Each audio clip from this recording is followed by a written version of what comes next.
welcome back to NostalgiaCast. I'm Darren Lundberg. And I'm Johnny Craddock. And today we'll be covering 1997's JOHN GRISHAM'S The Rainmaker. Boy, that's a lot of this. Anyway, directed by a little-known director, Francis Ford Coppola. He's pretty popular, don't you think? Yeah, I mean, I've heard of him. Yeah, he's made a name for himself in the 70s, a little movie called The Godfather. So, just little movie like that. Anyway, so we've got a special guest to talk about that with, a returning guest, Mr. Brian Skutle from the Sonic Cinema Podcast. Good friend. He's I don't want to say redeeming himself, but the last time we had him on was for the movie Rad, which was a fun watch, I would say. That was fun. Yeah, if not a good movie, definitely a fun watch. But but anyway, obviously last time we covered Terminator 2, speaking of box office juggernauts. And here at NostalgiaCast, we kind of make fun of ourselves off when we're not recording about how we kind of miss like the boat on a lot of these things. So we kind of wanted to grab a movie in the public zeitgeist, and so Avatar: Way of Water is well past $2 billion at this point. And so we wanted to grab James Cameron, talk about him and his legacy. And what better 90s movie to cover 90s Palooza than Terminator 2, which was like one of the biggest summer blockbusters of that decade. That's a movie that was big with you in the 90s, right? Back when you were a kid. I mean, yes, it definitely made an impression on me. I remember just loving the look of the film, and I just loved the experience I had when I first saw it, and it stays with you for a long time. So I definitely want to revisit it, and I'm glad we did. It was a really fun conversation. I'm glad that we're able to chat about that. You brought that up since it was your episode. So definitely go ahead and check that out. But in the meantime, let's go ahead and talk about The Rainmaker with Mr. Brian Skutle. But before we do, let's go ahead and watch the trailer. All right, sounds good. And who are you? Are you a lawyer? Well, I just passed the bar. Well, you got a hell of a lot of nerve walking into my courtroom without a license. Now get the hell out of here, get your license, and then you come back. In law school, Rudy, they don't teach you what you need to know. It's all theories and lofty notions and big fat ethics books. What's wrong with ethics? Nothing, I guess. In the world of lawyers. Good afternoon, Mr. Van Landel. Do you have a lawyer? No. Good. No! Very sorry, Mr. Van Landel. Very sorry. We're gonna get you a bunch of money. In the city of Memphis. That was blatant ambulance chasing. Right. Better learn quick, you're gonna starve. An incredible story is about to unfold. We really need your help. My son is dying, and the crooks won't pay for his treatment. I'm very sorry to be here under these circumstances. Well, we wouldn't be here if your clients had done what they should have done. On 7 prior occasions, this company has denied your claim in writing. You must be stupid, stupid, stupid. The company was playing the odds. What odds? Deny all claims for a year, and most people give up. I want to expose these people. Welcome to the war. Y'all are gonna have your work cut out for you.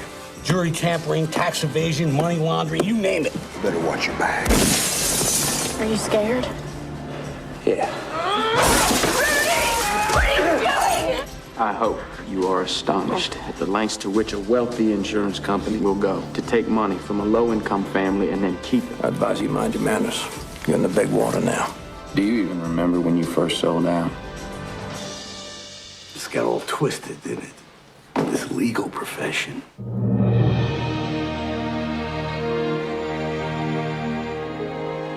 Matt Damon, Claire Danes, Jon Voight, Mary Kay Place, with Mickey Rourke and Danny DeVito. You in over your head, son?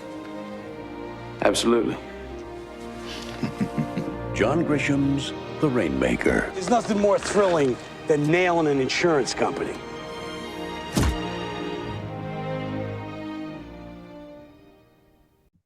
Okay, The Rainmaker, 1997, directed by a little-known director, Francis Ford Coppola. Movie starring Matt Damon, Danny DeVito, Danny Glover, just confusing having two Dannys, Jon Voight, Claire Danes, Mickey Rourke, bunch of good pulpy actors in there. So we wanted to have a chat about that, about John Grisham. But again, John, we want to welcome back to our podcast, Mr. Brian Skutle. Again, a podcaster, movie critic, member of the Georgia Film Critics Association, Global Critics. He is a composer, renowned composer. We want to talk about how you've been doing. But obviously the last we had you on was from Rad, right, Brian? That is absolutely correct. Yeah. Glad I could bring that iconic Hal Needham film to the podcast. Yeah, that was interesting because, again, for people that don't know what a backlog of episodes is, we covered that movie, and it's one of those. I wouldn't. It's awful, but it's like so good. I don't know how to explain any better than that. I mean, I think you basically covered it. Yeah, there you go. Basically covered it right there. But still, absolutely listen to us chat about Rad if you haven't yet. That was a really, really fun episode. We were thankful. But yeah, let us know what you've been up to since last time. I know you have some embellishments in your career, right?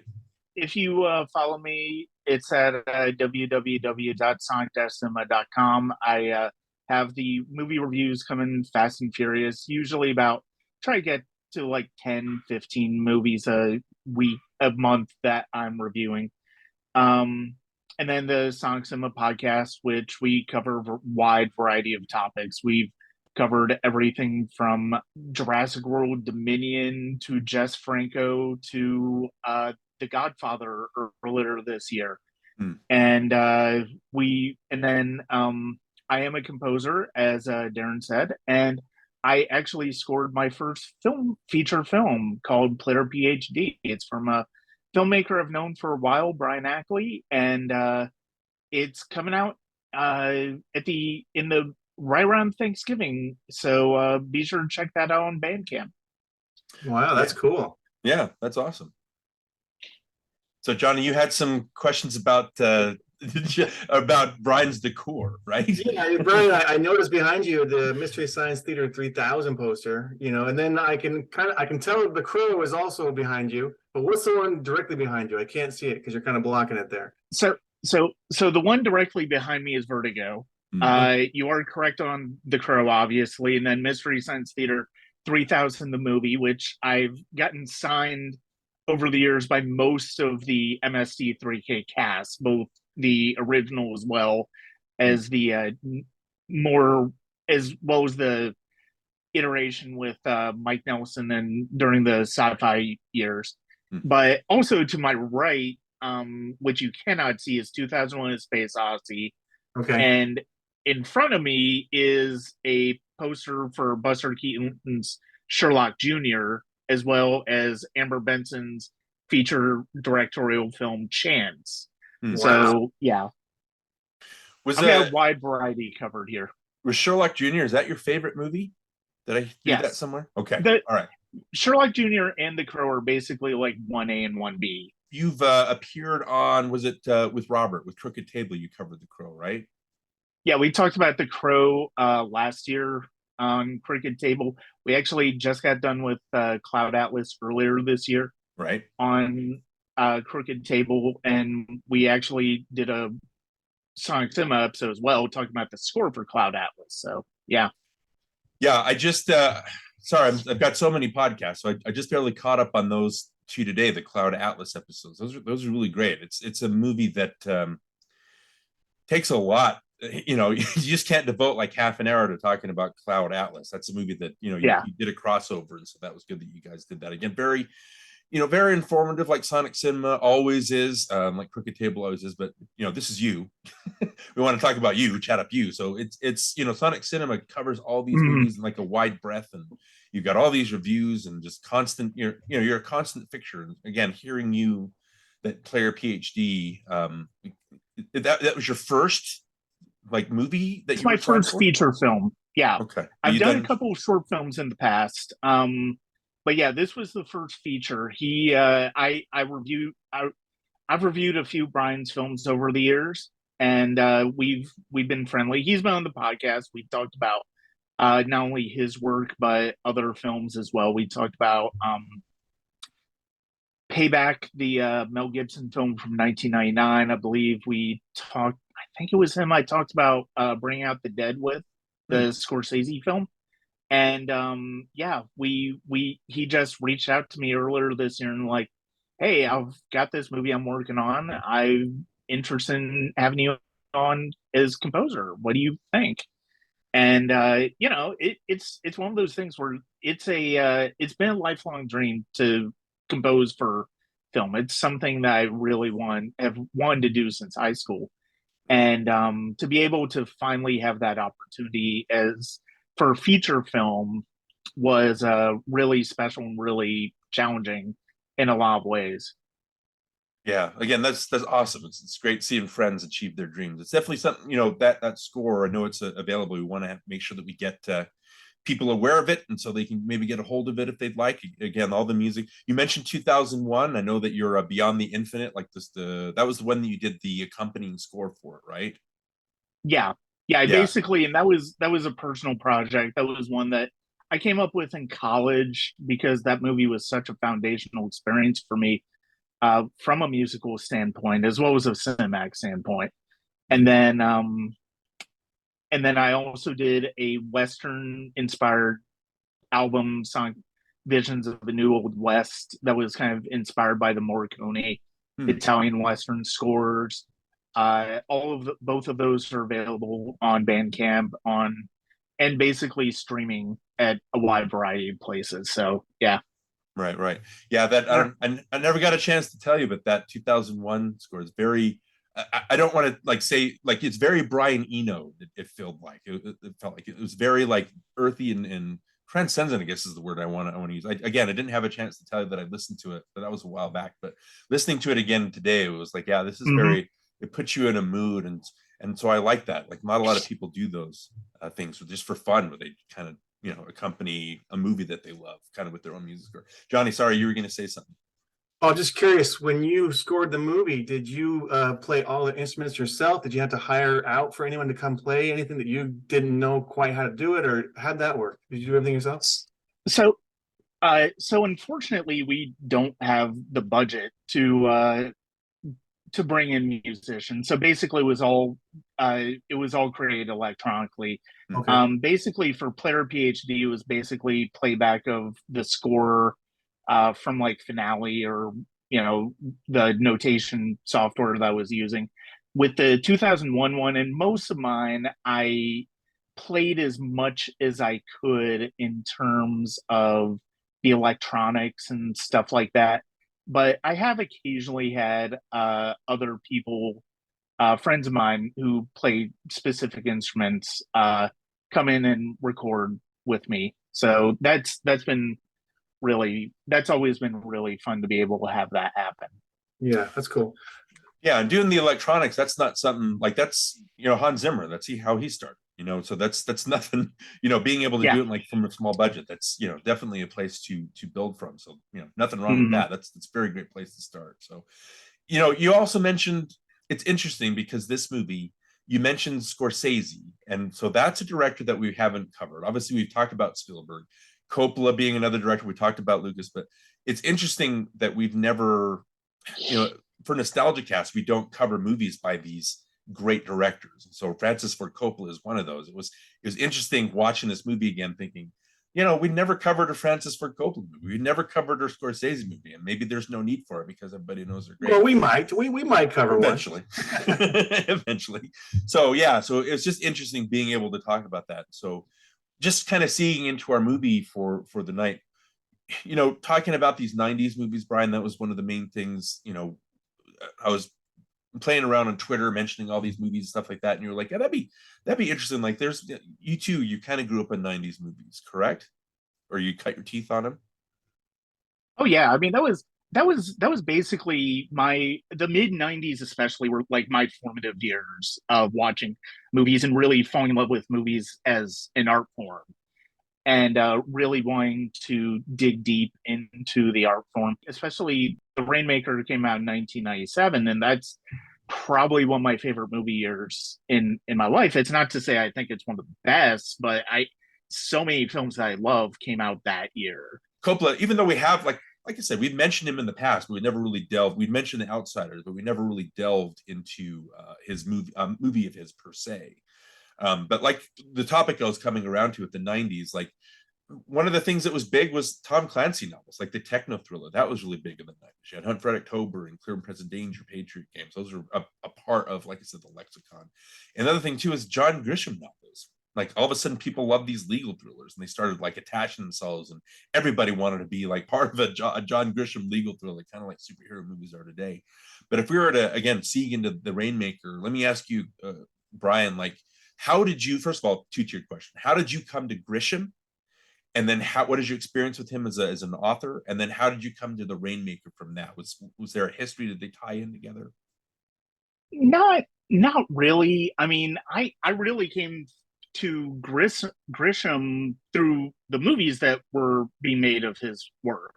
I mean, I watched the Firm was obviously the first one that I saw that anybody had made from his films, from his novels. And then my mom picked up the book for the Firm, and then I read that book, and I thought it was good. I thought it was quite good.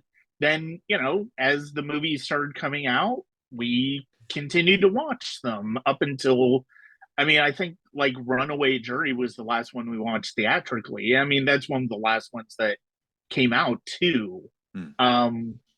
But so yeah, I mean, I really came to Grisham through the movies. It's funny because of the fact that there are only two Grisham novels I actually have read. The Firm is one, and The Rainmaker is the other. The Rainmaker is a movie that, at the time I was really interested in seeing because it was John Grisham, and that was, like you compared it to superhero movies today. That's an excellent comparison because of the fact that it's high concept in a lot of ways. And then Francis Ford Coppola had started to be on my radar thanks to The Godfather. I don't remember if I had seen Apocalypse Now by that point. I know I had seen The Outsiders, but I didn't necessarily collate, make that leap that, oh, he did the Outsiders. I wasn't as familiar with that leap. So Francis Ford Coppola doing a John Grisham, that was interesting. And then the other part of what made the Rainmaker so appealing to me was, I had developed, like a lot of people, I developed a crush on Claire Danes after Romeo and Juliet. So whenever she was in a movie, it's like, oh, I'm going to pay attention to that. And so, the combination of those elements, and the fact that this was right around the time I started to watch as much as I could, it made it natural for me to watch this. But we'll talk about why I continue to really have great affection for this movie as we go on. Okay. And then Johnny, what about you? What are your that two-tiered question? What are your experiences with Grisham, and then what are your experiences with the Rainmaker? Well, with Grisham, not much. I've never read a Grisham novel. I'm only aware of his work through the movies that I've seen. And I want to say The Firm, like Brian, was the first one I saw. But I know you and I saw A Time to Kill together in the theater, and that was like the first time that I really went. That was pretty good. And I can say I kind of wanted to get to know more about his work, but I just never did it. So I just kind of live through the movies based on what I've seen on screen. Okay. And then what about the Rainmaker? How did you come to watch that? I want to say I just saw it on TV one night. I don't think I ever went to the theater or went on my way to go watch it. I think it was just on TV and ended up just watching it one night. Okay. So maybe that was when Grisham was maybe on his way out, I guess, for the popularity. Most likely, yeah. Okay. So kind of a long story. Like my experience with Grisham, like again, it kind of tied in with the movies. I knew that Tom, like again, his books, what was the Time to Kill was the first one or the second one anyway, but The Firm was the one that really hit big for the first. And I remember reading that book because I heard that Tom Cruise was going to be starring in an adaptation of The Firm. And so that's why I read the book. And it's a good, I would describe, and I've described it before, this might be controversial, but John Grisham is a good summer beach read. Like it's not that deep. It involves you in a world like the lawyering and stuff like that. And so that's kind of a hook. And it, he has kind of a fascination with the mob, which is what The Firm and The Client, and I think The Pelican Brief, kind of tied him with that. So he has that obsession. So that ties in with that. And then, so after The Firm, which I liked, it was a good, fun read. And then I read, I think The Client after that, and then The Pelican Brief after that. And again, very good, breezy books. The thing I started to notice with the books, though, is that he doesn't know how to end a book. Like if you were to look at the how to write a book, right? You have a setup where you have a character that's introduced, and then he has a problem that's introduced. He tries to solve the problem. He gets in over his head. At the end, he solves the problem, right? So at the end of the firm, at the end of the client, at the end of the Pelican Brief, I noticed that they have a problem. They get involved with these mobsters or these killers or whatever, and then they can only solve the problem so much, and then they run away. Like it ends with all of them running away to some beach somewhere because they can't really solve the problem. And I thought, well, that's even the poster behind you in the firm. Tom Cruise is running away. Yeah, see, there you go. That's what he's good at, running away. That's what even back then. So I read those 3 books, and even though I liked them, I was like, I don't know if I like, because I'm spending so much time reading these books. Why would I want to read these books just to see the characters not solve their problems? You know what I mean? And so it got to the point where I started reading A Time to Kill, and I can't remember what happened, but somebody said, have you gotten to the ending yet? And I said, no. And he says, you might want to just skip ahead and read the ending. Because I think we'd seen the movie by then, but when I was reading A Time to Kill, Johnny. And what happens at the end, for spoilers of A Time to Kill, is McConaughey's Jake Brigance, he gives the speech about, imagine what it's like to be raped and all this stuff. And he gives this whole monologue. And at the end, he goes, now imagine that she's white. And that's what wins him the case, right? So, but that's a good way to end a movie. But at the end of the book, what happens is Jake Brigance gets in over his head. He can't solve the problem. All of a sudden, the jury comes in and says, oh, we've dismissed the case. He's been acquitted. So he's like, oh, what happened? Like, nobody knows. So they go back and they're trying to talk about what's going on. And then a juror comes in and basically says, oh, I'm a juror. And I gave them the speech about what it's like to be raped. And at the end, I was like, well, imagine she's white. And that convinced everybody. And so it's like, so wait, like we are spending the whole book like trying to find out if Jake Brigance can solve this problem. And then somebody who's not even a character in the book comes in and solves the problem, like off the page. Like he didn't even have to do anything. And it's like, why am I reading this book? And so I never finished reading A Time to Kill because it was like, why am I going to read this book if the guy that I'm siding with doesn't do anything to solve the problem? It was like a waste of my time. So I don't know. Hot take. I think John Grisham's a good at hooking you. And I haven't read anything past A Time to Kill. So I don't know if he's improved, but I'm just not a fan of not solving a problem and running away. So I don't know. I have a hard enough time sitting down to watch a 2-hour movie. It's hard for me to read a 400, 500 page book, if the character's not going to follow through.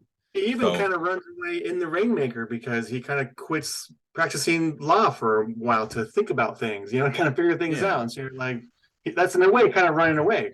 Right. Well, the company, just we're jumping ahead here, spoilers if anyone hasn't seen it, but great benefits like files bankruptcy, right? So they don't get the money.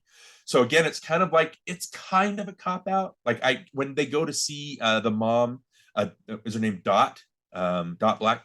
Dottie. They go to see Dottie. Yeah. They go to see her, and she's like, "Wow, can you imagine a girl like me from Memphis just not like completely bankrupting an insurance company?" And so that's her victory. But as a story level, it's like, well, okay, like he won, but there's no, there's no catharsis to it. So and that's real life. Yeah.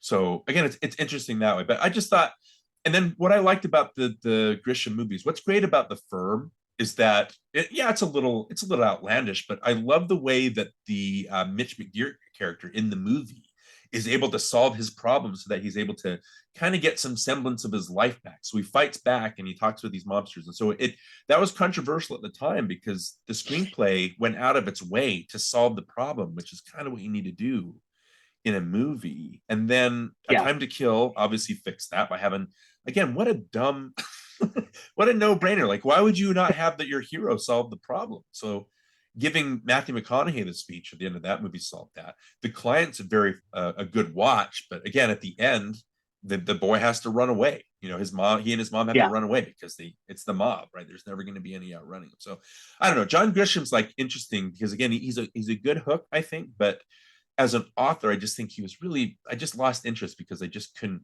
he couldn't capture my attention all the way through. And so I stopped. But I don't know, controversial opinion or not, it's still the Grisham legal thriller was a big thing in the 90s. And that's not something we can escape. Brian, why The Rainmaker? Out of all the movies that were adapted from Grisham books, why was The Rainmaker the one that you decided on to talk about? This is the one that I think I genuinely enjoyed the most, and we'll talk about my feelings on some of the other ones later on in the episode. But this one feels the most purely escapist in a way, which is hilarious considering the fact that it comes from the director of The Godfather and Apocalypse Now in the conversation. Escapism is not necessarily something that you think of. You think of Coppola. What he does in this, the same thing he kind of does in The Godfather, which is he creates the world that Rudy Baylor inhabits in. When the Batman came out, the Matt Reeves film came out earlier this year, I made the same comparison. One of the things I loved about that movie is that the way it creates the whole world of Gotham around Bruce Wayne and the Batman. And it reminded me of The Godfather, where it's a very insular world, but it's also a very expansive world where there are several different stories happening. And I think The Rainmaker does that as well. And it's one of the reasons why I think Coppola is such an interesting adapter material.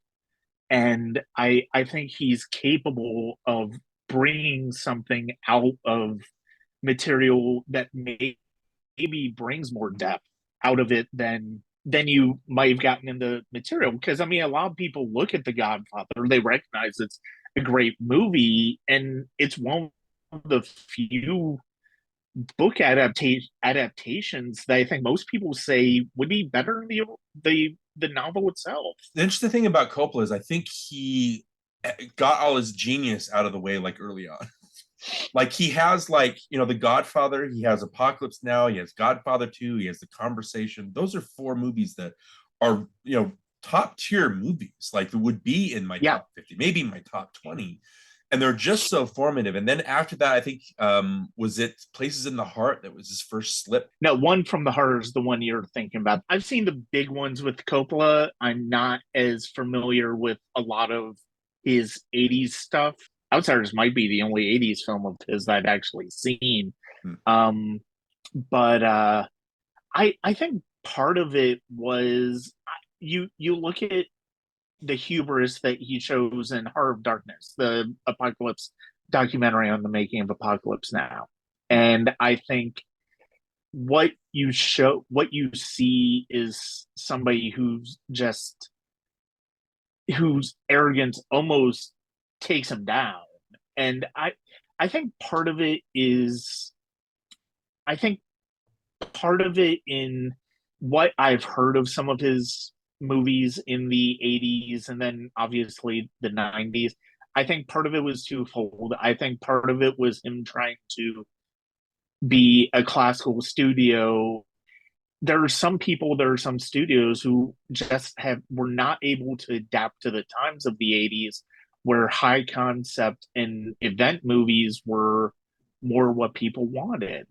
And I think Coppola was one of them. I applaud the fact that he tried to set up his own studio, but at the same time, I mean, especially if you've looked at, there's a great documentary on Zoetrope on the THX 1138 DVD. I'm hoping it's on the Blu-ray as well.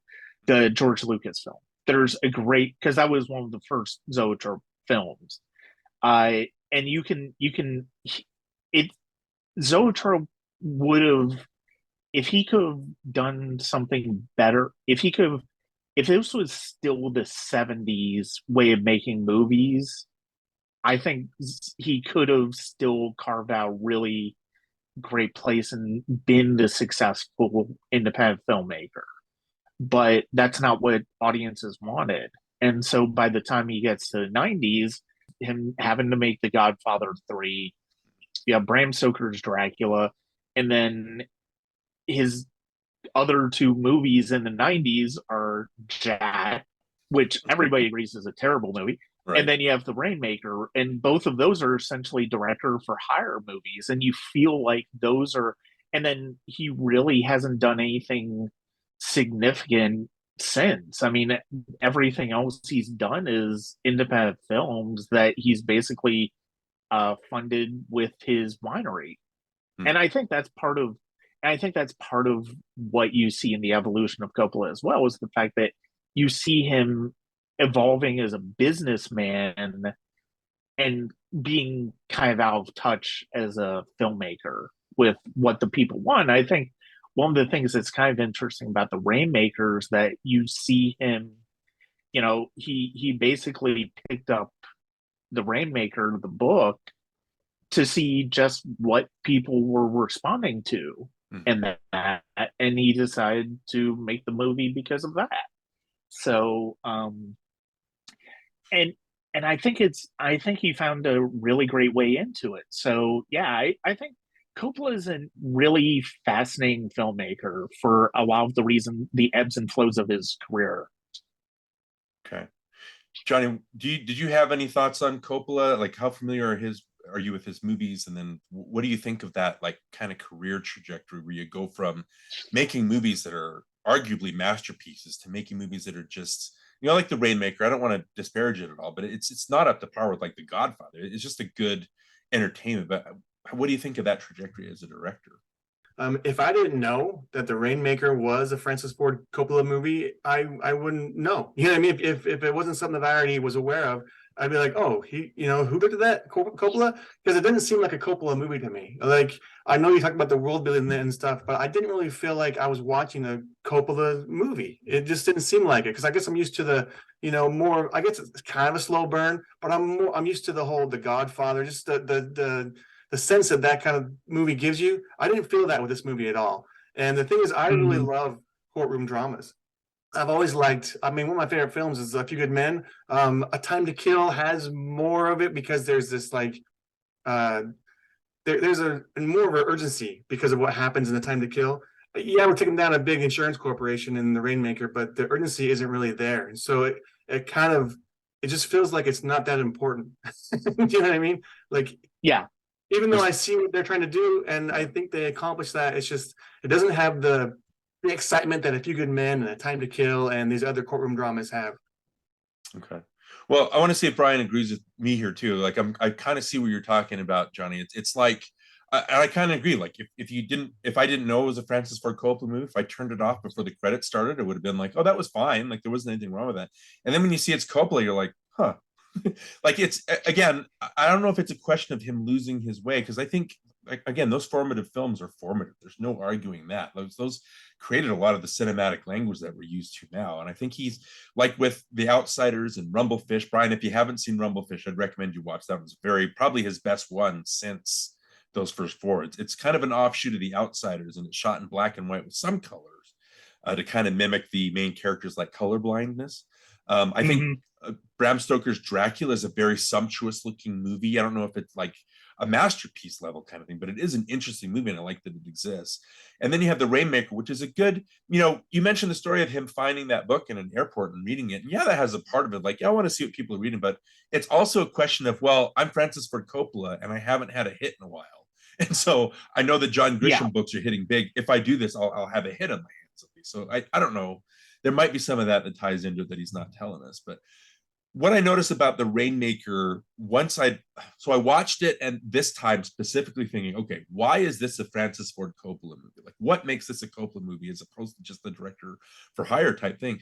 It's, the stuff is there. You just have to look for it. It's not as pervasive and not as involving as like The Conversation or The Godfathers or Apocalypse Now, where, again, there's an atmosphere to those four movies from the very first frame that enraptures you. I can't explain it. It's just, maybe it's the Gordon Willis or Vittorio Storaro cinematography. I don't know what it is. John Toll, who did the cinematography for this, I don't know if there's a difference in quality. But when you look at it, what I notice is, yeah, it's very naturalistic. There's earthy tones to the movie. It's nothing like Willis did with The Godfathers, that kind of browns and stuff like that, or shadows. Yeah. It's there. There's a lot of wide frames. What I liked, though, and I noticed, is his frames, if you look in this movie, they're populated with characters that kind of enrich the atmosphere. So you have, I thought it was funny in Bruiser's office how there's just nobody but strippers that are populating that office. I thought that was a funny touch. I liked when they go to the wake, when Donnie Ray dies and they go to his wake. If you look in the backgrounds, there are people that have lives. You can see people talking, and they're living their lives, and so it's an extra layer, but instead of it just being so pervasive like it is in like a Godfather, I think you actually have to look for it in this movie. Does that, Brian, Yeah. do you agree with that? Or that makes a lot of sense. I mean, look, John Tolle's a two-time Oscar winner. He won for Legends of the Fall and Braveheart. Yeah. I think I agree with you on how his camera is very natural in this film. I think that's also appropriate for what we're talking about, because we're essentially talking about blue collar people.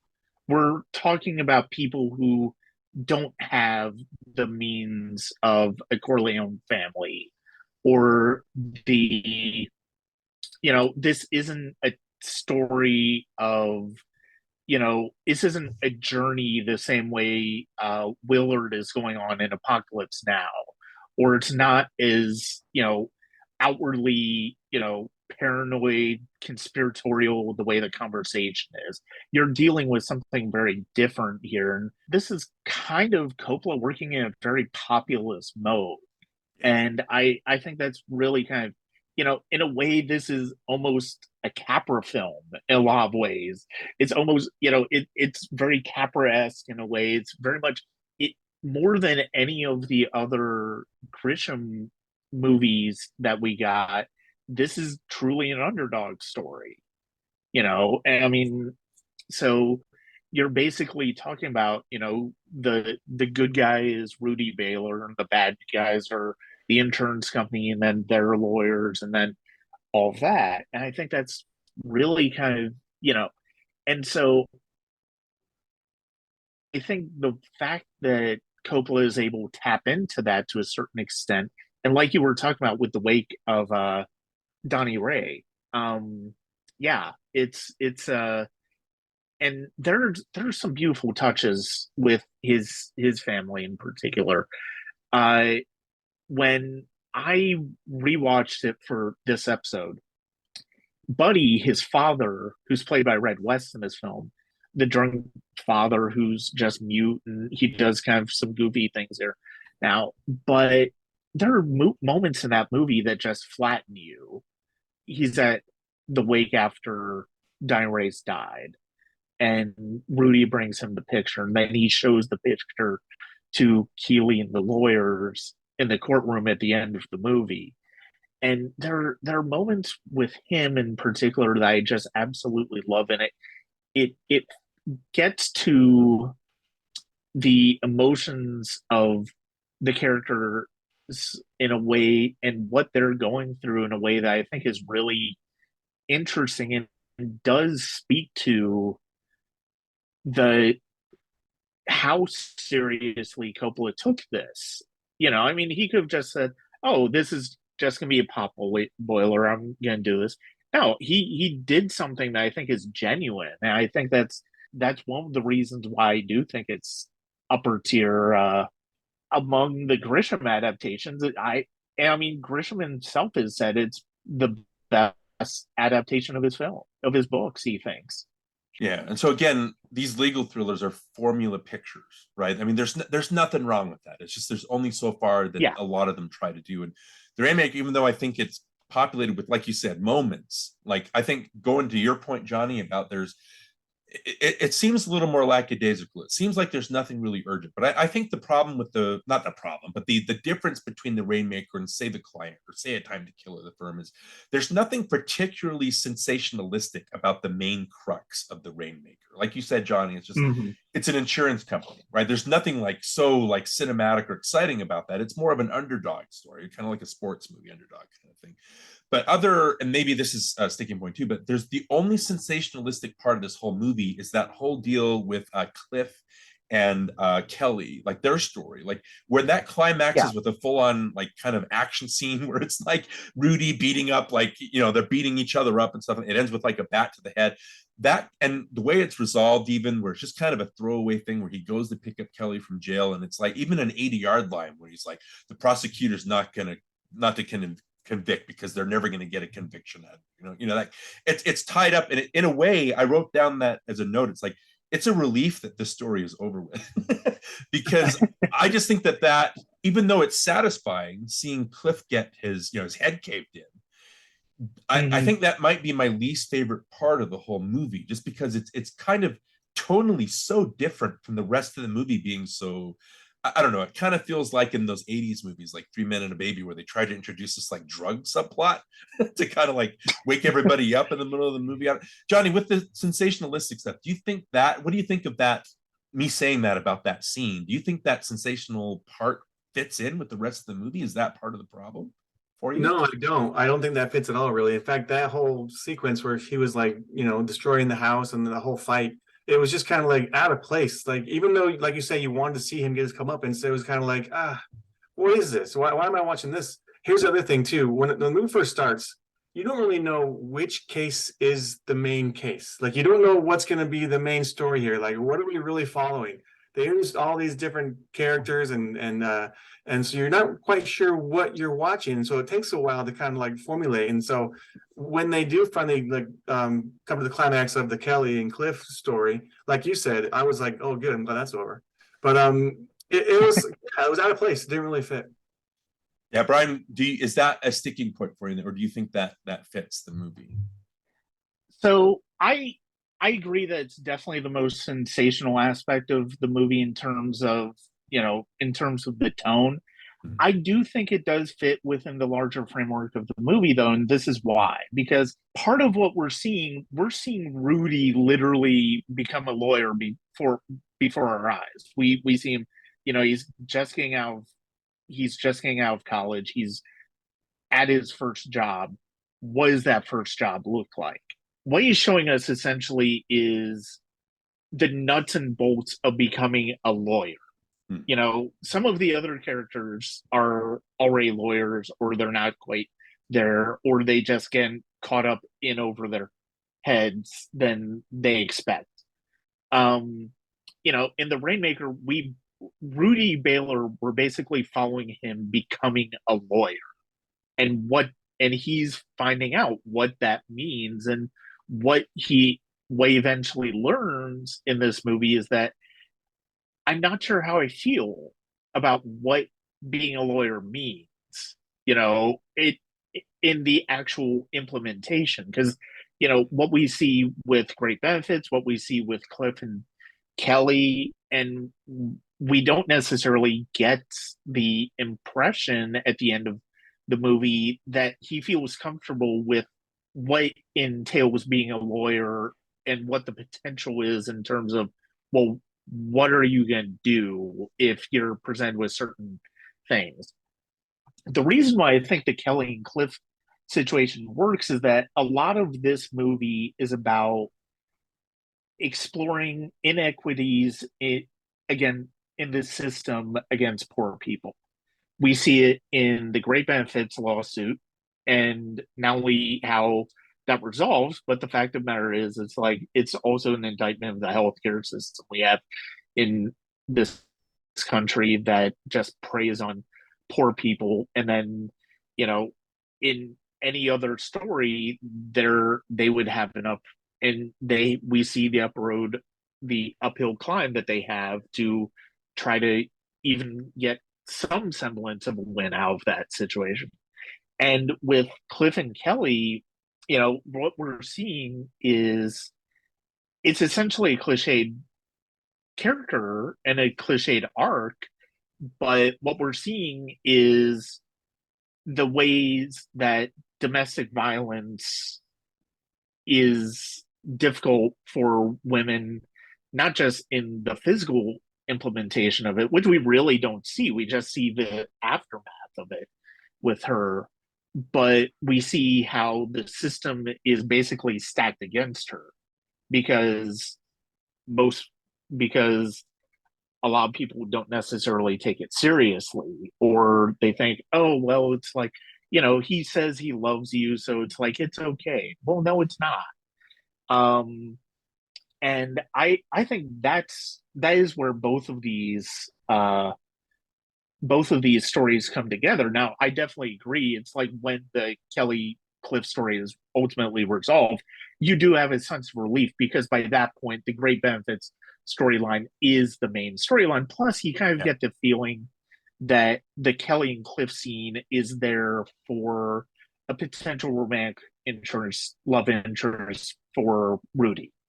And but at the same time, I think Claire Danes brings a lot of warmth to Kelly. It's a very cliched role, but I think one of the things that she's always been really strong as an actress is displaying vulnerability. And I think this is a great example of that, even though it's a very cliched role. One thing I thought they were trying to do with that whole storyline was, Rudy talks about his dad being abusive and, beating his mother and stuff too. So maybe I thought maybe it was like some kind of cathartic thing for him to actually almost kill the guy who was beating up one of his clients. You know what I mean? So that's what I thought the reason for it was. But again, I thought it was kind of out of place as far as when it happens and how exaggerated it was when he pulls the covers down and he knocks the fridge over. Yeah. That happens is like, it's almost I started laughing. It was like, this is just what's going on. You know what I mean? that final showdown with Cliff is completely ridiculous. It's not very well staged. I mean, it's, you want to see a great example of how Coppola can truly show what abuse is like in a family. All you have to do is look at the Connie story arc in The Godfather. Yeah. And I think he does that pretty well. I think here what he's doing is he's playing up the sort of sensational escapist version of it, which is not good necessarily to do, because it does throw off the tone of the movie completely to do that.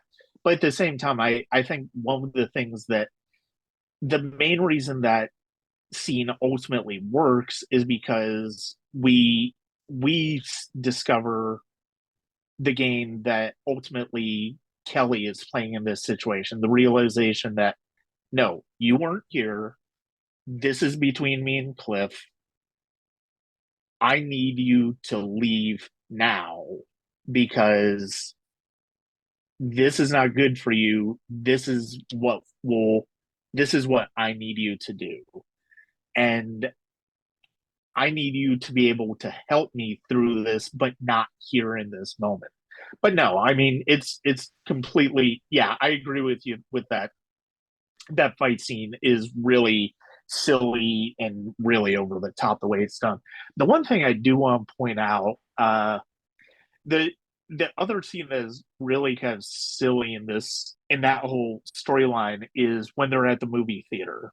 It's a moment where it's like there's a little bit more exposition in that story. I want to point out the movie that they're watching, which is, I don't know if you've ever seen it before. It's a 1992 film. I've seen it. You've seen Jean-Jacques Gounod's The Lover. Yeah.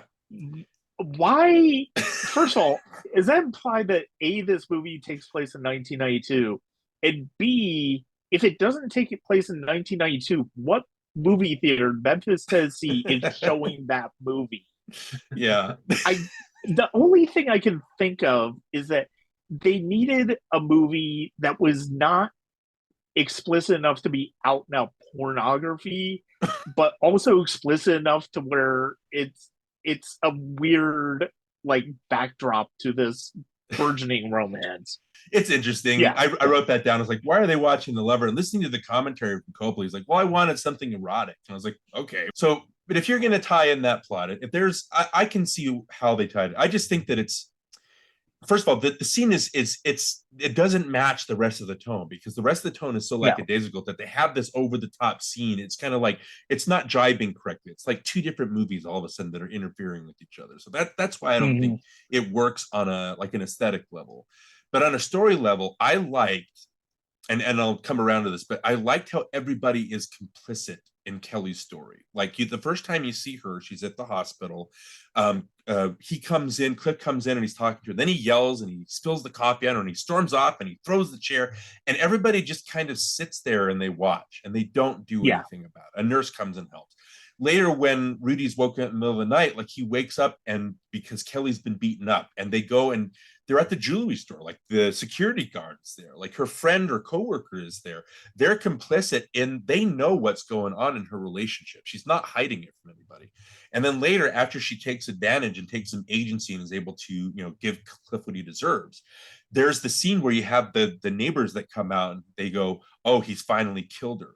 And so even the people around her in that neighborhood or that apartment complex are aware of what's happening. Like Cliff's family comes in and they're like, gosh dang you, like you're like, how you killed my son. And it's like, well, he got what he deserved, but even his family knows what's going on. I don't know if his family knew what was going on that he would deserve that, but in most abuse cases, the family of the abuser is still going to be mad, like, and not understand why the girl just didn't sit there and take it. You know, it's my son. Like, you should just take. So all these characters are complicit in it. I think that does tie in with the overall arc of the story, where even the Miss Birdie character, Teresa Wright, that character, like her family is like trying to milk her for all this money. And I like the scene where Rudy like sits them down and says, look, she's in for a lot of money. So if you take care of her, like he implies, you know, if you take care of her, she's going to give you some of that, you know, that money, that inheritance. And so he makes them complicit in that, like the will.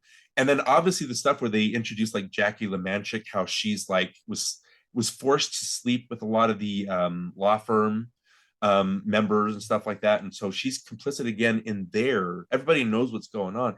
There's just this everybody's complicit in everything that's going on. And that has to do with a lot of the law. I just think that story-wise and narrative-wise, I think all of those stories tie in together thematically. It just, the difference is just the way that that Cliff climax is shot. It's just so different that it calls attention to itself. So well, and the way it's scored too. I mean, I love Elmer Bernstein's score in this movie. From the second you start to hear it during the opening credits, it completely won me over. And I love that it's one of the few John Grisham movies where I think the music plays an integral part of setting up the world as opposed to just hitting emotional beats in the story. The other one is The Firm. Not just the Dave Grusin score, but the songs that are used in that film too, I think does that really effectively. What other things do you like about that score now that we're on the subject? The use of the organ, the way that it really plays with a more escapist, it's serious at times when it needs to be, but it's also kind of silly. Like the moment where Voight and Stockwell's characters are playing the games with this settlement possibilities with Rudy, the way that Elmer Bernstein scores that is really clever. I think his theme for Kelly is very lovely, even though, you know, the way he scores that final fight is just completely absurd. But I love the fact that it sets the tone for both the serious elements we're seeing here as well as the lighter moments as well.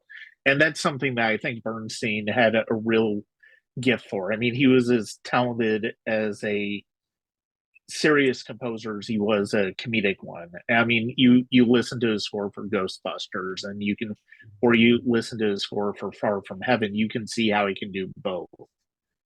Yeah, that's interesting. Yeah, again, it's very noticeable score. I do like that you brought up that part with Voight and Stockwell where they're obviously playing him, and the music does an excellent job of telling you that they're playing. So again, it tells a story. That's what I wanted to point out, because listening to the score while watching it, that's the one thing that I had a problem with. I agree with you. It does set the mood. It sets a tone. I think it's really well done. But I always have a hard time with movies when the music is telling me how to feel. You know what I mean? Like I want to feel it because I'm feeling it.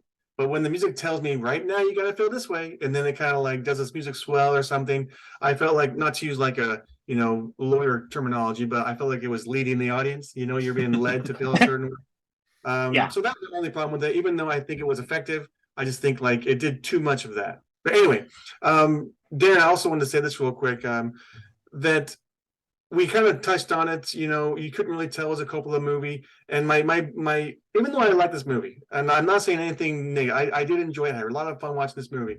You know, I thought a lot of people were really good in it, and it was really well made. But it felt to me like it was just a TV movie, and I wanted more from this movie. I wanted more from Coppola. I wanted to get more involved in it, and I was tired, so I kept nodding off, kind of to wake myself back up to get back into it, because it is kind of slow moving. So when it was over and the way it kind of like ended, it was kind of like, oh, that was it. You know, it was like they you know, win the case, but then they don't get paid out. And so as a spectator, just watching it, you kind of want them to get that money, and then they don't get it, and just the company goes bankrupt, and you know what I mean? It's kind of like anticlimactic, but still, I mean, I still like it, but it just kind of felt like it could have been a whole lot more than it was. Interesting. Brian, what do you think? I think that's completely fair. And yeah, I mean, it is anticlimactic when it comes to, you know, oh, they win the case, but at the same time they don't win the money. But ultimately it really didn't seem like it was about the money for the Black family. It was basically about getting Donnie Ray the care they needed. Right. And I think that's, and you know, holding the insurance company responsible for that. And I think in that respect you do get the payoff that you want. You do get the climax that you want. Yeah, I mean, the bankruptcy thing, it's one of those things where it brings it down to a very realistic place where it's like, you know, if you know, that's one of the tools that the system gives companies an out from, to where, oh, we can't be held liable for this because we're going broke. And you know, it's just another way of tying into the inequities of the system. And yeah, I mean, the ending, one of the things I really love about the film is the narration here. Right. And it's written by Michael Herr, who did the narration for Apocalypse Now. He did the narration for Full Metal Jacket. You know, and I know you guys talked about Rounders earlier in this set of 90s films. Yeah. Another movie that I'm a big fan of with Matt Damon. And you know, you and I, Darin, have talked in private about the narration in that, and there are some similarities with this. And yeah, I think Matt Damon is really, he's one of those actors who I think is very, he's somebody who I think is just naturally gifted to play characters that narrate their own stories in a lot of ways. And I think that's something, you know, whether you're talking about this, whether you're talking about Rounders, even whether you're talking about like Talented Miss Ripley or something like The Martian, where he's very much on his own. And I think moments where he has the opportunity to tell his story and draw you in as an actor, I think those are some of the moments where Damon really excels as an actor.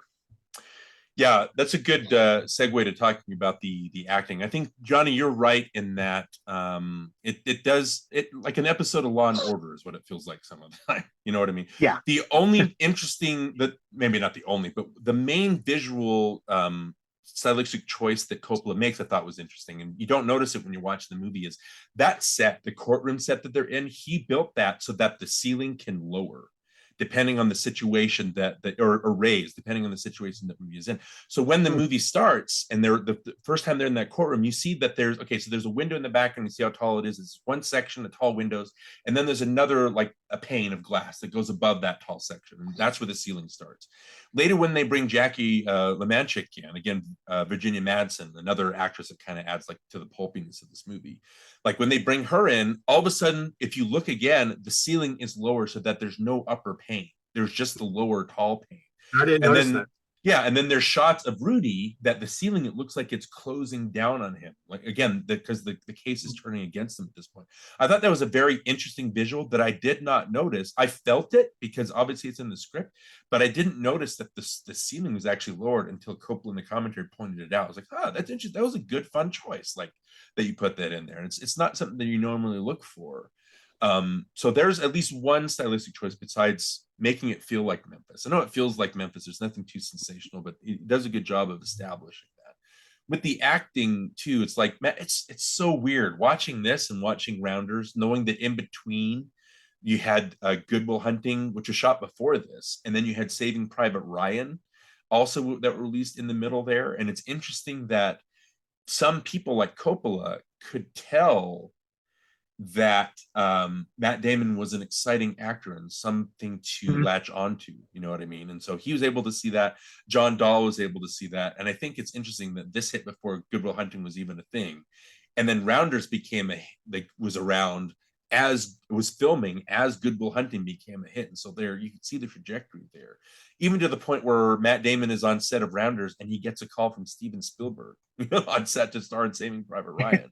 So it's an interesting, again, if we're talking Tom Hanks, if we're talking David Fincher, these are staples of the 90s that are going to keep coming around. Matt Damon is another staple. Like Courage Under Fire was really big.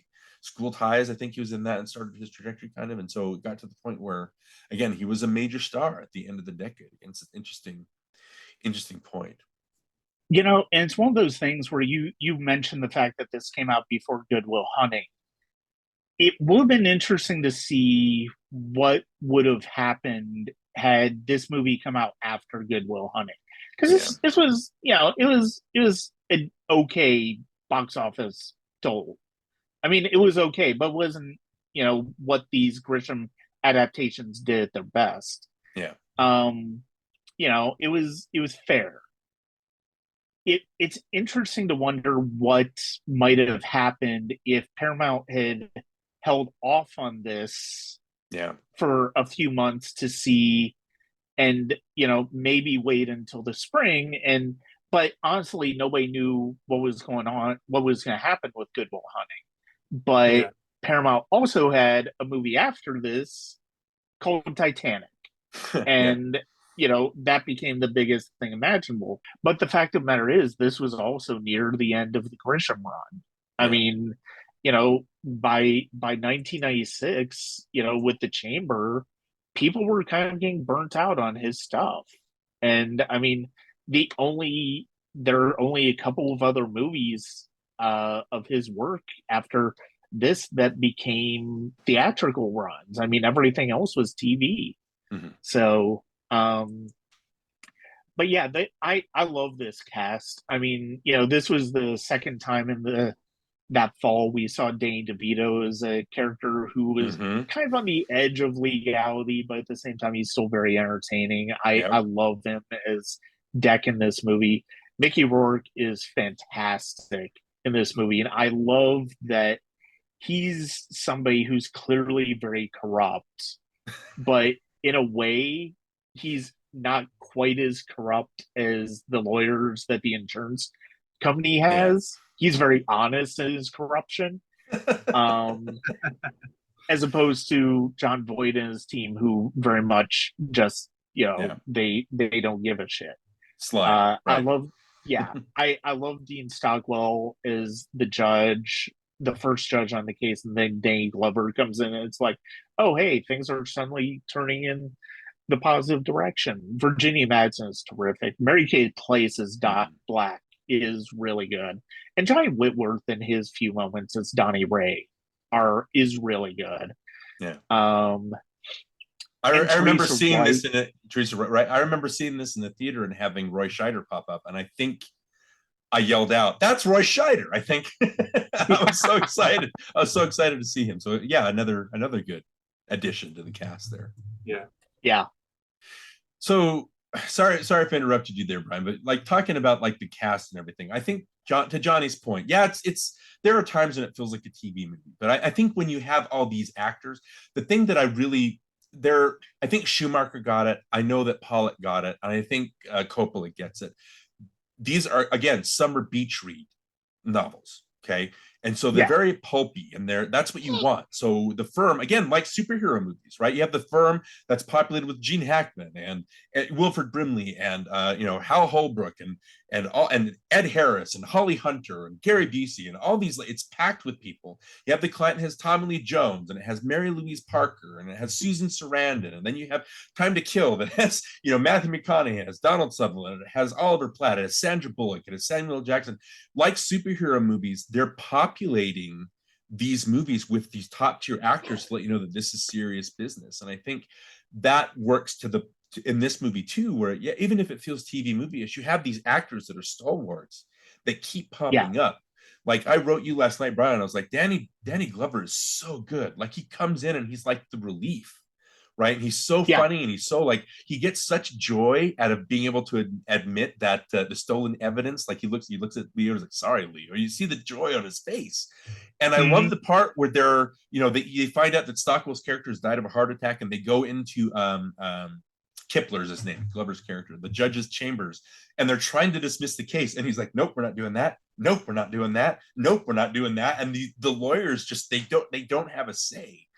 Because they're not able to manipulate it and Kipler. So I like that I think Danny Glover, and he even went uncredited, which is weird since he has such a huge part. But hearing Coppola talk about him, and Johnny, you and I talked about this with our A Few Good Men episode, when Jack Nicholson stayed around. He was only slotted for a certain amount of time on A Few Good Men, but he stuck around and did that "You Want the Truth" monologue. He did that over and over again, or he was there on set so people would have somebody to bounce off of. And Coppola says that Glover did the same thing. Like Glover basically has a thankless role. He's just on stand sitting. But when he wasn't in the shot and they got all this coverage, Coppola would say to Danny Glover, he'd say, you can go home, Danny. You don't need to be here. And Danny Glover would say, no, I'll be okay. Like I'll stay here. And so people have something to play off of. Again, very generous with his time.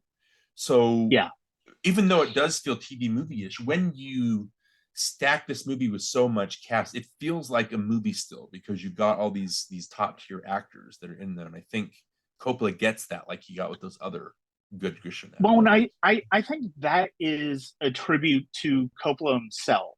I don't necessarily think it's just the cachet of, oh, I was in a John Grisham movie and maybe this will be a hit. I think it's also, I get to work with the director of The Godfather. And, say what you will about this film, he's still made The Godfather. That name still means something. And, Virginia Madsen, you mentioned earlier, she's really good in this. We talked about Claire Danes. Andrew Shue is, he's playing the character as you expect. But I do want to point out Randy Travis in this movie. He's awesome as that juror who they kind of set up to be kicked off the jury pool. I really kind of love that. And but yeah, Teresa Wright is really lovely in this film.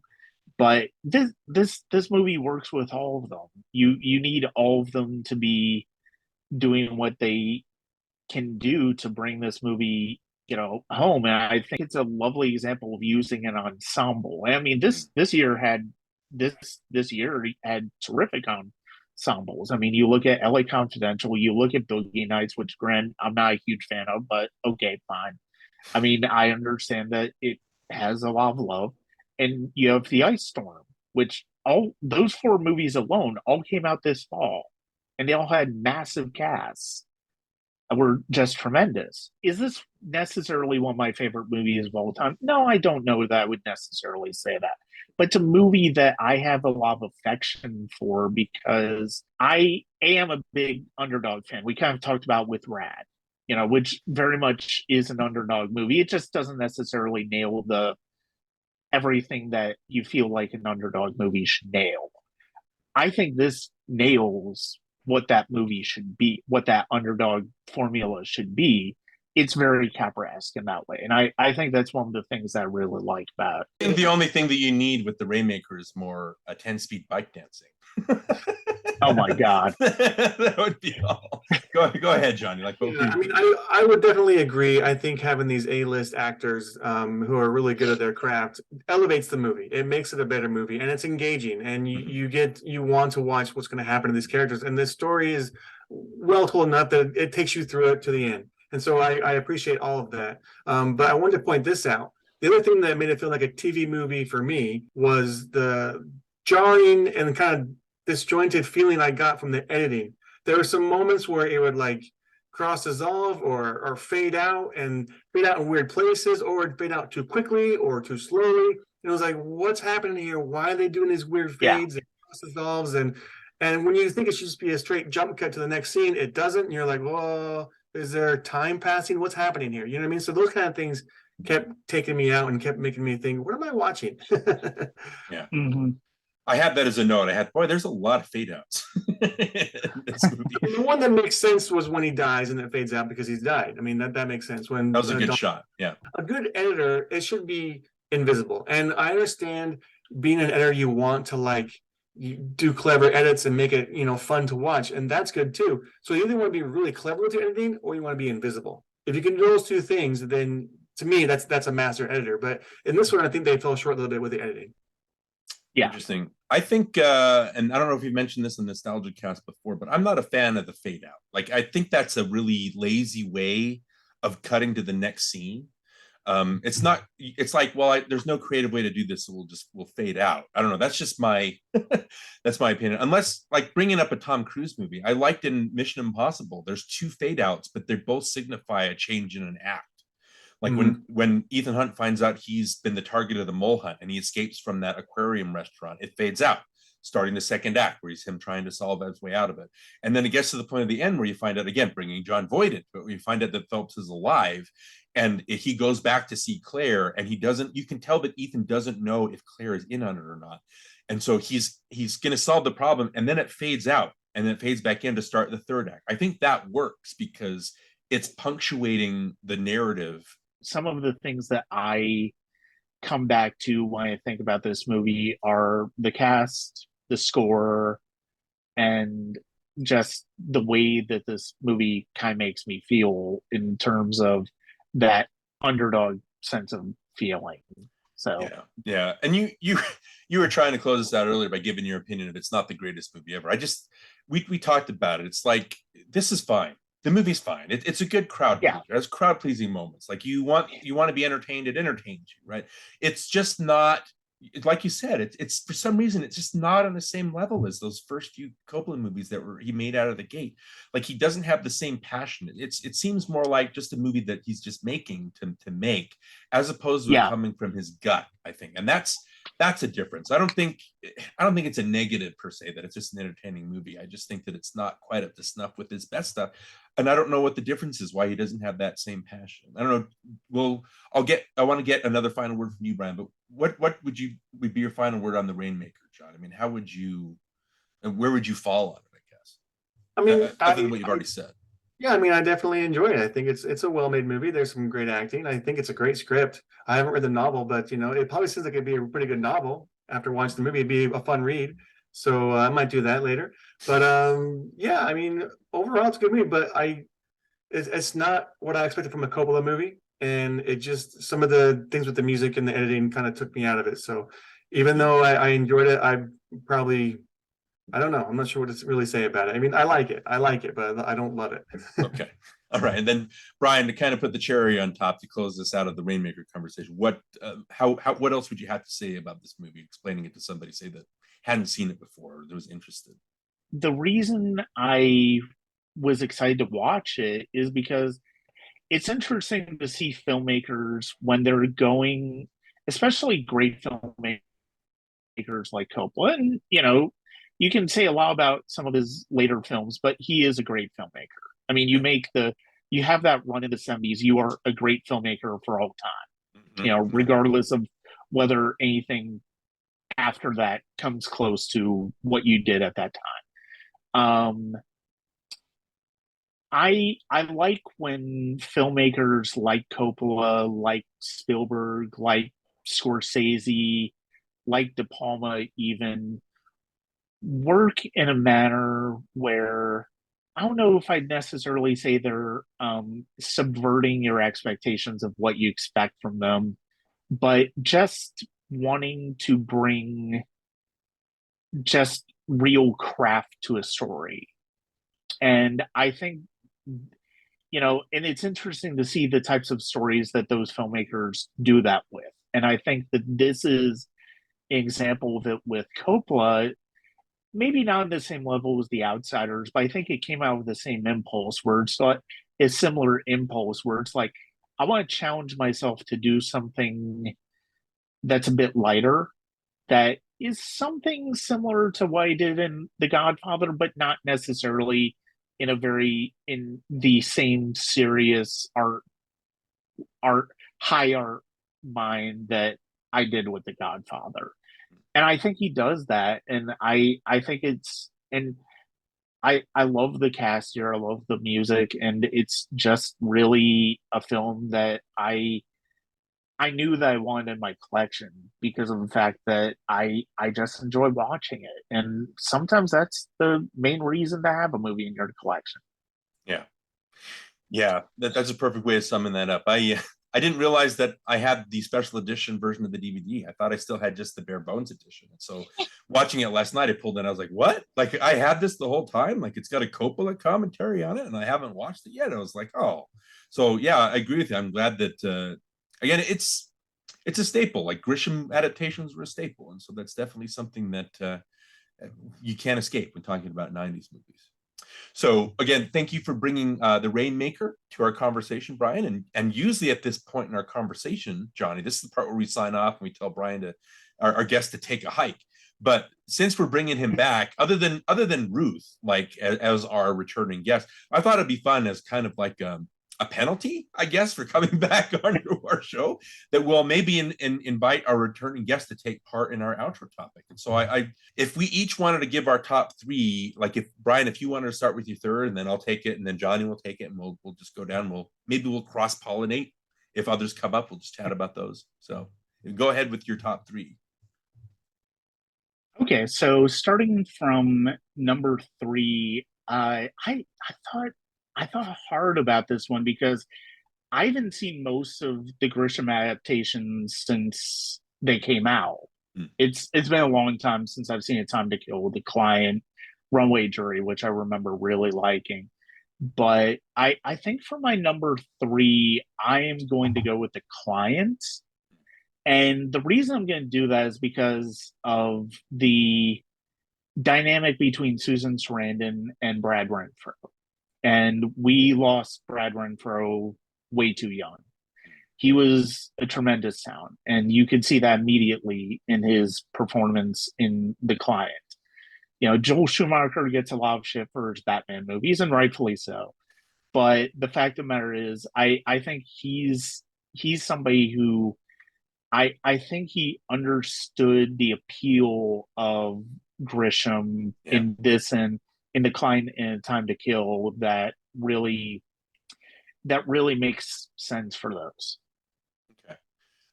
For my number three, I'm going to go with another Schumacher movie. I'm going to go with The Time to Kill as my third favorite. I think you're right. And I mentioned that before. It's like Schumacher gets it. Like, these are pulpy entertainment movies. There's nothing really deeper. They're not trying to make any grand statements about anything. It's just, for a movie about like the rape of a little girl, it's they make it into a crowd pleaser where everybody gets put in their right place, everybody learns the right lessons, that kind of thing. I love that the Schumacher take, if there's nothing subtle in it, where everybody is like drenched in sweat, or Vaseline. Yeah. Like, there's never a point where any of the characters does not have like tons of Vaseline, like just poured under their face. Like, so it's like, okay, I get it, Schumacher. Like, it's hot out there in Tennessee. I get it. Like, you don't have to remind me of that, like with every frame. But I just think that, again, Matthew McConaughey coming right out of the gate, like that was his star-making performance. And Johnny, when you and I saw that in theaters, we're like, this guy's going to go somewhere. And I think for a while, McConaughey just kind of, he rode the coattails of that. Like, I'm attracted because I talk in a slight Southern drawl. Like, that's all that he did for the longest time. I think the McConaissance, as we call it, with what was the movie that he won the Oscar for, Brian? I forgot. Dallas Buyers Club. Dallas Buyers Club. Like, he's great in that. And in Interstellar, I thought, like, oh my gosh, Christopher Nolan made him a thinking man. And so it's interesting seeing his career now, like where he was before, like seeing him come out of the gate being so strong and then turning into an interesting actor. I just think that A Time to Kill is a good, entertaining summer movie, and like you said, Schumacher gets it. What's your third, Johnny? Well, I'm going to go ahead and go with Runaway Jury. Like you, Brian, when I saw that one, I really liked it. But it's been a while since I have seen it, so I can't remember too much about it. But what I do remember is liking John Cusack and is it Raquel Wise or Rachel? I don't know. Rachel Wise, yeah. Rachel Wise. They were both really good in that movie, and it's just the twist is fun. I just think it's a entertaining movie. Yeah, again, pulpy, like you'd expect, right? Yeah. From a Christian movie, filled with good, loaded cast members. Okay, Brian, you're number 2. This was tough because of the fact that I love both of these movies. You know, and we've already talked about, but I mean, honestly, if I'm being truly honest with myself, number 2 is The Rainmaker. I think it's a very good adaptation of the book, but you know, and it's a very good movie. But you know, we talked about some of the issues that it has in terms of tone, in terms of structure, that really kind of hinder it. I still love the movie though. It's still a wonderful movie. Okay. Well, for my number 2, I also chose The Rainmaker as my number 2. Again, I think it's the stacked cast, like we talked about. It's the pulpiness of it. It's there are problems. Every movie is going to have problems. I just think that it does fit. When I think of John Grisham, I just want a pulpy, fun, entertaining movie for 2 hours, loaded with cast members doing fun character turns. And again, The Rainmaker is that through and through, like we discussed. Johnny, what about you? You're number 2. Number 2, A Time to Kill, Matthew McConaughey, Andrew Bullock. All right. And why A Time to Kill? Is it more than just that? Well, I mean, it goes back to when you and I first saw it. We were just blown away by it, and that experience always stuck with me. And then just over the years, you know, I'd watch it all the time. Like I said, I'm a big courtroom drama fan. I like The Few Good Men. I like The Time It Kills. You know, those movies they're appealing to me for some reason. I don't know why, but they are. And I just think the acting and the script in that movie is just so well done. And I actually like Joel Schumacher as a director. I don't think he's as bad as people say he is. So a lot of good things going for that movie. Yeah. And so it's his the John Grisham ones, The Client and A Time to Kill, are probably Schumacher's. Again, there's no subtlety to them, but it's not like garish. I mean, he presents it like they should be presented. So I think we might all be in agreement with what our number 1 John Grisham adaptation is. Brian, what's your favorite John Grisham adaptation? It's got to be the one that you have the poster for up there, and that's Sidney fell off. The Firm. Yeah, that fell off. I thought it did. I thought it wasn't. My eyes weren't deceiving me there.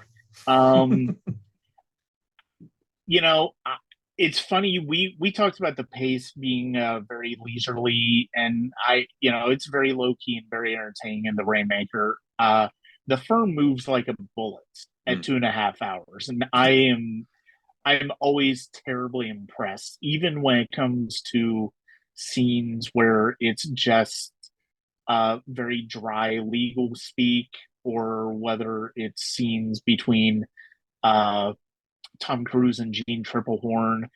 This movie just moves, and it is constant. That score by Dave Grusin is an all-timer. If it wasn't for the fact that it was up against Schindler's List, should have won the Oscar that year. The cat we talked about the cast in The Rainmaker. The Firm has a fantastic cast, and it's just it's one of the few movies where you truly feel like Tom Cruise is in any danger, and that's not something you really feel a whole lot in some of his films, but there you really do, and I think that's one of the best things about it. Yeah, surprise. My number 1 is also The Firm. It's why I have the poster of it. I just think, okay, so there's 3 things that differentiates The Firm. I know we talked about like movies that we haven't seen in a while, but we remember. I watch The Firm regularly. It's like you said, it moves like a bullet at 2.5 hours. Number 1, that Grusin score. And Johnny and I were in love with that score. And so to hear you say that, Brian, that it should have won again, if it wasn't for Schindler's List, because The Firm is the one I was rooting for. I just love that it's all piano. It's straight piano, even to the point doing the chase scene where Grusin is knocking his knuckles against the piano to create like a sound, like an ambiance. So that works. I think that the ending, like I talked about, I love, even though the ending is outlandish. How is McDear going to walk in to the mobsters that are out to kill him and explain to them, look, I've got all your files, but there's client attorney privilege that I can't like break. And so they're out there. If anything happens, like, you're going to be in trouble. I'm not going to say anything if you say something. So I love that he's able to do that and get his life back and put his life back together instead of just running away. And also in the book, he cheats on Abby, and he never tells her. And in the movie, they change it so that he has to deal with that as the fallout. And so that just makes it very at the end where they're not quite there, but they're healing. And I think that's very human. And then the third thing, if we're going to talk about character turns, I know that in The Rainmaker, a lot of it's fun watching Danny DeVito do his thing. It's fun watching Mickey Rourke do his thing, but they're all just doing their thing. It's all just to hit you at a certain point. I think in The Firm, Gene Hackman's character, Avery Tolar, he has a melancholy to him at his last scene when he's talking to Abby, and he's like, whatever they did to me, they did it a long time ago. And he willingly accepts his death.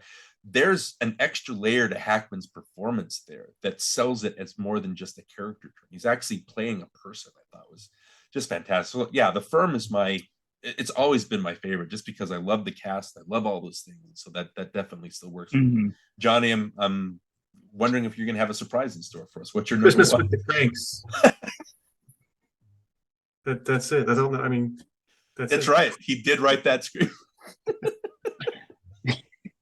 I think it was called Skipping Christmas. No, I'm just kidding. That's not my pick. That's my pick. And, obviously Tom Cruise, Gene Hackman, and the piano score. And then awesome movie. Yeah. Okay. So everything. So again, I don't know. Would you guys say that Grisham is like? Is that something that's like one of the standout things of the 90s? Brian, what would you say about Grisham? Absolutely. I mean, it's one of those things where I mean, I definitely understand the comparison to superhero movies, because that's essentially what you're looking at. You're looking at a subgenre of a genre. Superhero movies are is a subgenre of like action movies or science fiction movies or fantasy movies or whatever. John Grisham movies were subgenres of drama. Yeah. And I think, as well as tapping into courtroom thriller, movies like The Verdict and A Few Good Men, but in a way that was very escapist.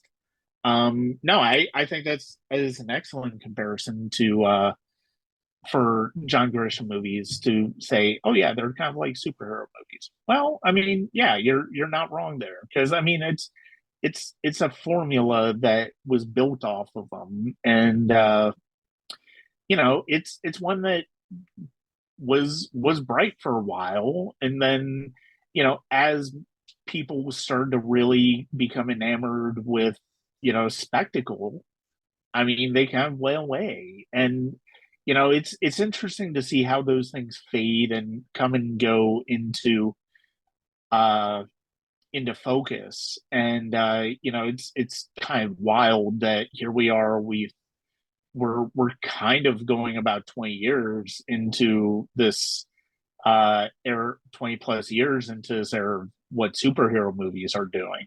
Yeah. And yeah, there have been trip ups along the way, but the fact of the matter is they're still going strong, because some filmmakers have figured out the right way to tell those stories in a way that people still want to come to them. Yeah, very interesting. Very, very good way to talk about 90s stuff. Johnny, any last words on Grisham in the 90s, or what Brian was saying? That's a good point. Things fade. It's fun watching things, little phases. He definitely made his mark, for sure. I mean, you don't get all these movie deals if you're not good at what you do. So yeah, you definitely absolutely did it right. But I want to say, at least Brian's poster stay on the wall. Brian's you're just gonna stay for the whole 2.5 hours or whatever it is. That's another reason why I don't like switching posters anymore, because I don't trust my poster hanging skills of seeing it fall. I don't blame you. Yeah, I don't blame you at all. Like, I've had these posters up for years. I do want to change them, but it's like, yeah, do I want to take the chance of doing them on a regular basis? But yeah. Well, they're you, Brian. You don't want to switch up what's you. So just to talk about you for a little bit, thank you again for coming back, and thank you for subjecting yourself to our outro topic that we usually leave our guests out of. So again, I've loved our friendship that we've built over the years. I love that you're able to come back here and was able to pick up and just have conversations, and be able to talk about these things. So yeah, you're a great writer, you're a great critic, you're a great composer, like just a great all-around human being. I don't mean to, again, I'm good at blowing smoke.